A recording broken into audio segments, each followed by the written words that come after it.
24至25課稅年度稅款寬減2。上一篇我哋介紹到24至25年度財政預算案中嘅一次性寬減利得稅、薪俸稅及個人入息課稅。然而，稅款寬減並非喺所有情況都適用。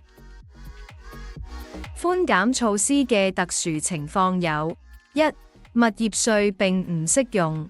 呢一項嘅寬減措施並唔適用於物業稅。然而，賺取租金收入嘅個別人士，如果佢哋符合資格並選擇以個人入息嘅課稅方式嚟評稅，則可以通過個人入息課稅嚟享受寬減。2、多種收入來源嘅處理。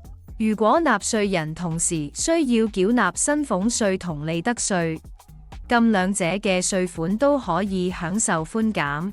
然而，如果納稅人有營業利潤或者租金收入，並選擇用個人入息嘅課稅方式嚟評稅，咁寬減嘅金額將根據個人入息課稅嘅稅款去計算，可能同唔選擇個人入息課稅嘅情況不同。